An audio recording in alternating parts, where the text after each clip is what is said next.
friends কি খবৰ আৰু এতিয়া বাজিছে ৰাতিপুৱা 6টা আৰু আজি হৈছে 15 আগষ্ট আৰু 75তম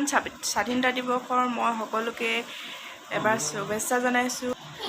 আৰু আজিনো দিনটোত মই কিনো কৰোঁ সেয়াকে আপোনালোকৰ লগত শ্বেয়াৰ কৰিম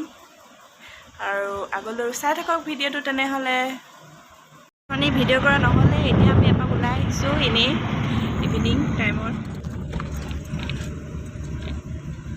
গাড়ীখনত অলপ তেল ভৰাই লওঁ তাৰপিছত আকৌ আপোনালোকক লগ পাই আছোঁ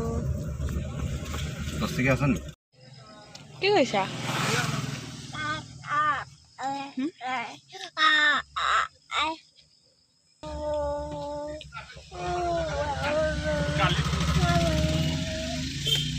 সেয়া হাজবেণ্ডে মাংস ল'বলৈ গৈছে আমি বেটা মই গাড়ীত বহি আছোঁ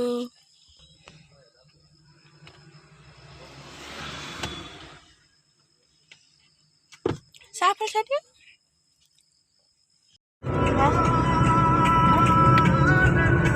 একদম পুরো সকাল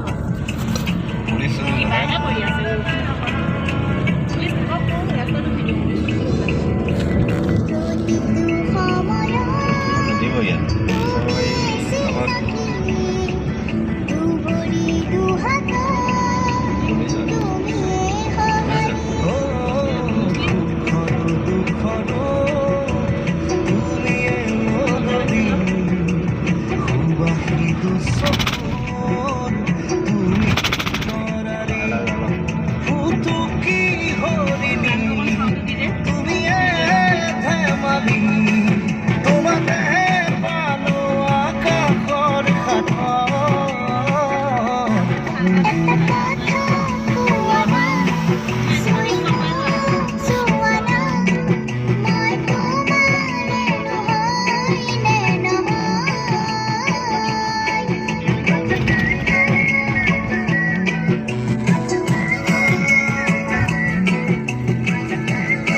নহ'লে বহুত ভাগৰ লাগিলে কাৰণে তাৰপিছতে এতিয়া আৰু কালি ভিডিঅ'ত এটা মই ৰেচিপি লৈ আহিম আৰু ৰেচিপিটোনো কি আপোনালোকে নিশ্চয় গম পাব তেনেহ'লে মোৰ চেনেলটো যদি এতিয়ালৈকে যিসকলে ছাবস্ক্ৰাইব কৰা নাই প্লিজ ছাবস্ক্ৰাইব কৰি দিব লাইক কৰিব কমেণ্ট কৰিব যাতে মই আগলৈ এনেকুৱা ভিডিঅ' দি যাব পাৰোঁ এছাৰ দিয়ে বেটা আৰু এতিয়া আমাৰ ফালে বতৰটো বহুত মানে বেয়া খুব বতাহ মাৰি আছে সেইটোকে আৰু এতিয়া মই ভিডিঅ' নকৰোঁ ঠিক আছে তেনেহ'লে আজিলৈ ভিডিঅ'টো ৰাখিছোঁ ইমানতে আকৌ এটা নতুন ভিডিঅ' লৈ আকৌ আপোনালোকৰ মাজত আহি আছোঁ থেংক ইউ